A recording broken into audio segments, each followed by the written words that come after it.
हवा में अजीब सी ठंडक थी और वहीं पीपल का पेड़ जिसके नीचे अब सिर्फ सन्नाटा था। लेकिन कभी ये जगह खाली नहीं थी। सालों पहले वो एक छोटा सा गांव था। मोहिनी एक साधारण किसान की बेटी थी। साफ दिल, शांत स्वभाव और आंखों में सपने। दूसरी तरफ सायम गांव के सबसे बड़े जमींदार का इकलौता बेटा था। दोनों की दुनियाएं अलग थीं, लेकिन दिल एक दूसरे से जुड़े हुए थे। हर रात जब पूरा गांव सो जाता, सायम चुपके से अपने घर से निकलता और उसी पीपल के पेड़ के नीचे आकर रुकता। कुछ देर बाद मोहिनी भी आ जाती। दोनों घंटों बैठकर बातें करते, हंसते, सपने देखते। मोहिनी अक्सर कहती, कल फिर आओगे? सायम मुस्कुराकर कहता, जहां तुम हो वहीं मेरी दुनिया है और मैं आऊँगा हमेशा। लेकिन हर कहानी में कोई ना कोई ऐसा होता है जो इसे ख़त्म करना चाहता है। गांव का ही एक लड़का जिसका नाम मोहन था। वो मोहिनी से नफ़रत नहीं करता था, बल्कि वो उसे चाहता था, चुपचाप, सालों से। उसे लगता था अगर सायम रास्ते से हट जाए तो मोहिनी उसकी हो जाएगी। लेकिन उसने जो किया उसका अंजाम उसने कभी नहीं सोचा था। अगले ही दिन वो सीधे ज़मींदार के पास गया। मालिक, आपका बेटा एक किसान की लड़की से मिलता है। ये सुनते ही ज़मींदार का चेहरा सख्त हो गया। उसके लिए ये सिर्फ प्यार नहीं था, ये उसकी इज्जत पर दाग था। उसने अपने आदमियों को आदेश दिया, उस लड़की को मेरे सामने लाओ। मोहिनी को पकड़ लिया जाता है। उसे ज़बरदस्ती खींच कर ले गए। मोहिनी डरी हुई थी, लेकिन उसकी आंखों में डर से ज़्यादा हिम्मत थी। ज़मींदार ने ठंडी आवाज़ में कहा, तुम्हें आज ही ये गांव छोड़ना होगा और कभी वापस नहीं आना। मोहिनी ने सीधे उसकी आंखों में देखा। मैं सायम को छोड़कर कहीं नहीं जाऊंगी। ये सुनते ही वहां सन्नाटा छा गया। जमींदार का चेहरा गुस्से से लाल हो गया। एक किसान की लड़की मेरे खिलाफ खड़ी हो रही है। उसने बिना सोचे आदेश दिया, इसे खत्म कर दो। रात और भी काली हो गई। मोहिनी को उसी पीपल के पेड़ के पास लाया गया। वो बार बार एक ही नाम ले रही थी, सायम। लेकिन सायम वहां नहीं था। कुछ ही पलों में सब खत्म हो गया और मोहिनी उसी पेड़ के नीचे लटकती पाई गई।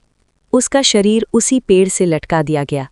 जब सायम को ये पता चला, वो पागलों की तरह दौड़ता हुआ वहां पहुंचा और जैसे ही उसने देखा, उसकी दुनिया उसके सामने खत्म हो चुकी थी। वो रोता रहा, चीखता रहा, लेकिन अब बहुत देर हो चुकी थी। उस दिन उस पेड़ के नीचे सिर्फ एक मौत नहीं हुई थी, बल्कि एक कहानी अधूरी रह गई थी। मोहन ने जब मोहिनी को पेड़ से लटका देखा, उसकी दुनिया हिल गई। मैंने ये क्या कर दिया? वो रात भर वहीं बैठा रहा, रोता रहा, लेकिन अब कुछ भी ठीक नहीं हो सकता था।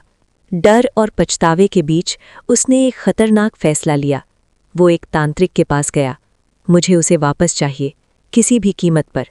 तांत्रिक ने उसकी आंखों में देखा और धीमे से कहा, वापस तो नहीं आएगी, लेकिन उसकी आत्मा को यहीं रोका जा सकता है। अगली रात पीपल के पेड़ के नीचे मोहिनी की लाश के पास काला अनुष्ठान शुरू हुआ। मंत्र, धुआं और डरावनी हवाएं।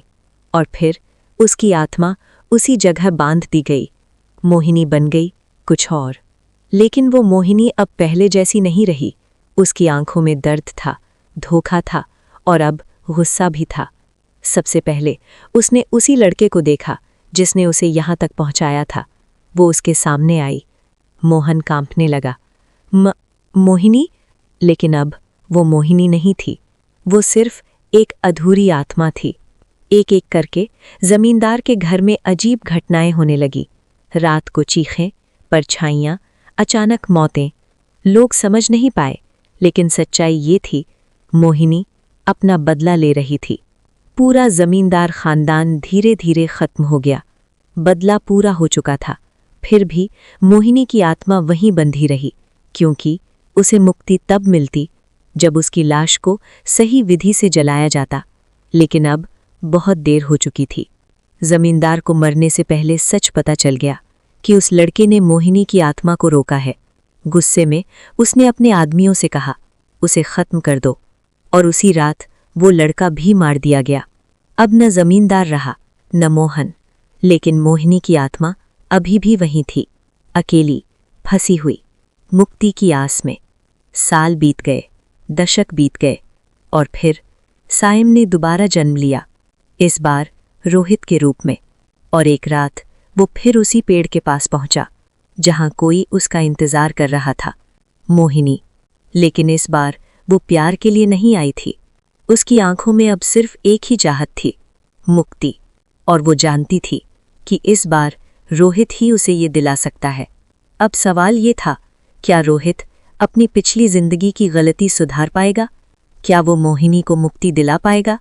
या फिर ये कहानी फिर से उसी अंधेरे में खत्म होगी?